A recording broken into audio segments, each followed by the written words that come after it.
Mobile Trader, How to Use the XM iPad Trader application, Part 2. In the chart section, we can see the graphic representation of a particular instrument, which our example is Euro-USD. The H1 button on the low left side displays the time period options. By clicking the button, a drop-down menu appears. Here you can decide how the time period is displayed on your chart. In our example, we will choose M30, which stands for 30-minute time periods. Alternatively, you can tap once inside the chart window of a specific instrument and a new circular navigation options tab appears for a few seconds.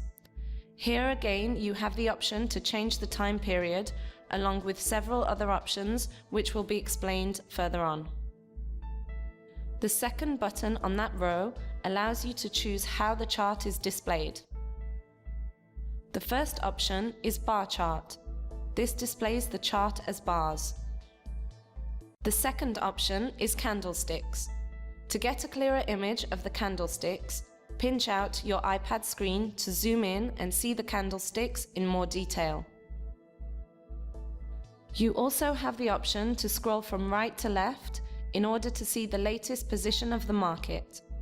The third option for displaying the chart is the line chart, which displays your chart in the form of lines. Next comes the crosshair button. When you click this button, a cross appears on the screen automatically. You can choose to position this cross on the chart and to display the time and date of the intersection. Another button in this section is called Indicators. Once you click the indicators, a new mini window pops up, which is the main indicators window section screen. Should you want to return to the chart main window, simply click anywhere else on the screen and the window will disappear. To view the available indicators, click the main window button. This button takes you to the available indicators list section, where you can select and add an indicator on any instrument to your chart window. Remember that clicking the blue arrow button on the top left side of the indicators list window, you will be redirected to the main indicators window screen. Let's choose the average directional movement index indicator as an example and attach it to our chart window. Before doing this, you have the option to change the properties of the selected indicator by clicking on it once. This will open up a new section where you can customize the indicator to your preferences. It is important to know, however, that these options vary according to the indicator selected. For example, you can change the colors and the width of the lines along with several other options. If you are happy with these changes, all you need to do is click the Save button on the top right side of the screen. By clicking the arrow button on the top left side of the window, you get redirected to the main indicators selection list. To add the selected indicator to your chart, click the Done button on the top right side of the Properties window. After this, your indicator will be attached to the Chart Window tab.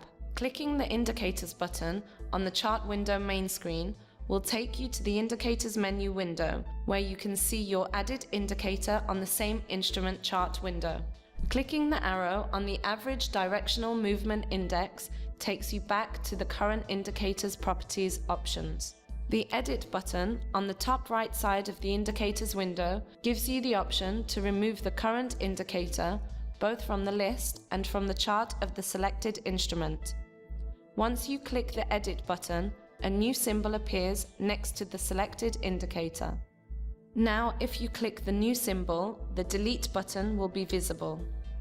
Once you click the Delete button, the selected indicator will be removed from the list.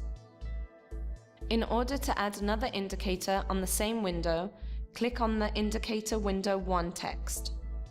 This will redirect you to the main indicators list, where you can select an additional indicator such as the parabolic SAR. Selecting the parabolic SAR from the list will take you to the Properties window of this particular indicator. Now click Done on the top right side of the window to add this indicator to your existing chart. You will see the new indicator in the main chart tab. Now you have already added 2 indicators on the same chart window. They can be seen on the main indicators window. To add a further indicator, but this time on a separate window, click the main window symbol next to the main window. This will take you back to the indicators list so that you can choose another indicator. Let's do this with the relative vigor index, for example, by clicking it once. This redirects you to the current indicator's properties window, and by clicking Done, you can see the new indicator added to the list, but this time in a separate window. By clicking on the chart main window, you can see that the new indicator has been added as a separate window on the main chart window screen. From the main indicators window, you can choose to remove any of the indicators added by clicking the Edit button. The second option on the low left side is called Chart Options. Pressing this button opens up a new window. Here you can see several other options. For example, volumes is turned off by default. By turning this option on and pressing anywhere outside the window, you can see the volumes displayed on the chart. In order to explain the trade levels option, first a trade needs to be placed. To place a trade, you click the selected instrument once. In our example, this will be the Euro USD. On clicking it, the mini window pops up. From the mini window option box, click Trade. This will open a new window where you can adjust the volume. There are 3 ways to set the volume. You can either click the plus 0.01 to add by 0.01 or the plus 0.1 to add by 0.1. Alternatively, you can click in the middle section inside the volume box to manually input the values. At the top side of the window, you can see the instrument pair. By clicking on it, you can select which instrument pair you want to trade by selecting any from the list. Let's select, for example, the Euro USD.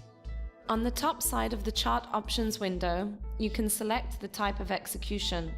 For example, if you select the Sell Limit option, you will proceed with executing this type of pending order. Here you can set the target price on which the order will be executed. At the bottom of the order window, you can see the expiration box. If you click inside that box, a new calendar scroll box will pop up at the bottom of the window. Here you can choose the expiration date of the pending order. Let's select, for example, Wednesday the 20th of January at 23:47. Once the price, the stop loss and take profit and the expiration date have been set, click the Place button located at the bottom of the order window to place this order. Following this, you will see that your order has been successfully placed. Now let's place a different type of order. Click the selected instrument, for example, Euro USD once, and the mini window will pop up. Click Trade to go to a new window, where you can select the volume, instrument, and the type of execution order. For example, let's leave the order type on Market Execution. Here you can choose to either buy or sell. Let's place a buy order, for example, by clicking Buy. Now you will see that your order has been successfully placed. End of part 2. Thank you for watching.